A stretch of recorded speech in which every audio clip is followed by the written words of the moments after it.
And good morning. Welcome to Your Vote Counts. I'm Scott Mitchell. This is Jon Echols. That's Jason Dunnington. And it's been an interesting week, political-wise, D.C. especially. But back here in Oklahoma, we always talk about weed. It's been something that people are interested in since we legalized medical marijuana. And my goodness, there's been a lot of, shall we say, excesses in this since we got it.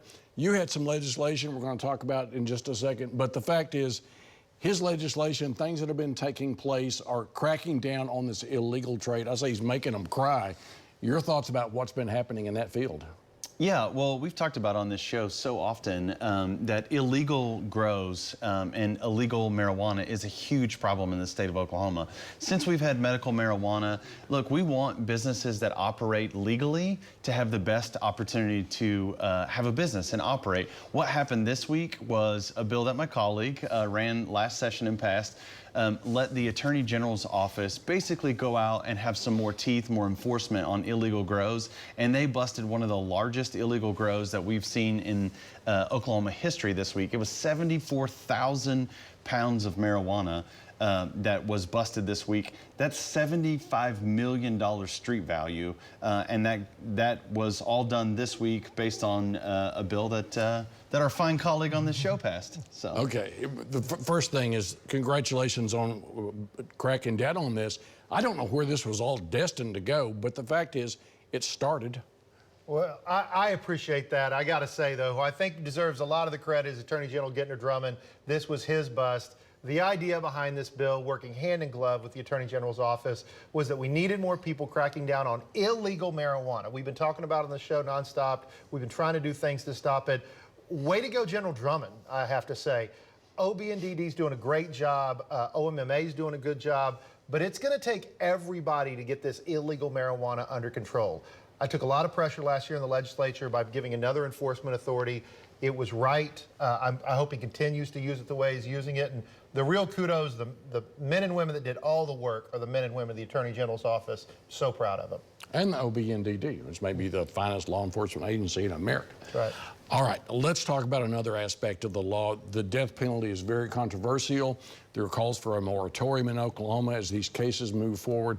What is the background on it? What is going to happen? Yeah, so what's going to happen, we have some members that have some concerns with the way Oklahoma's been doing some of its death penalties. I am for the death penalty.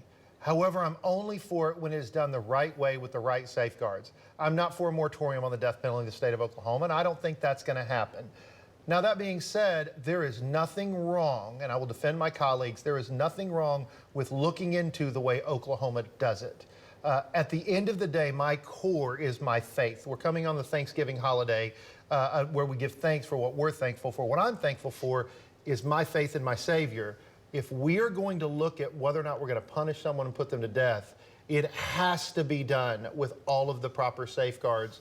So while, yes, I don't want to get rid of it, I am for what members are doing when they are making sure it's done correctly and only for those of the most heinous crimes where we have no other choice. Well stated. And this was our last Your Vote Counts before Thanksgiving. You just made me think of that. It's a wonder that this hasn't happened before, but the thought of how we're proceeding, well, what are your thoughts on it? Well, look, everyone on this show, I think, knows that I'm opposed to the death penalty. When I was still in office, ran a bill to end the death penalty in the state of Oklahoma. If you look at the research shows the death penalty has not stopped people from doing heinous crimes. But when you talk to families, both of the victims and of the perpetrator, they say that the death penalty doesn't end things for them, that they wish that the person would just have a life in prison, which I think should be the case. And we're not just talking about how we implement the death penalty. We're talking about whether or not people are actually guilty or not. And there are enough cases that have come up to show that new evidence and cases have shown that we've put people to death that weren't guilty. We should have a moratorium on this until we can make sure that it's done correctly. Okay, we come back. We're going to start talking about report cards and let the misinformation begin. We'll be right back.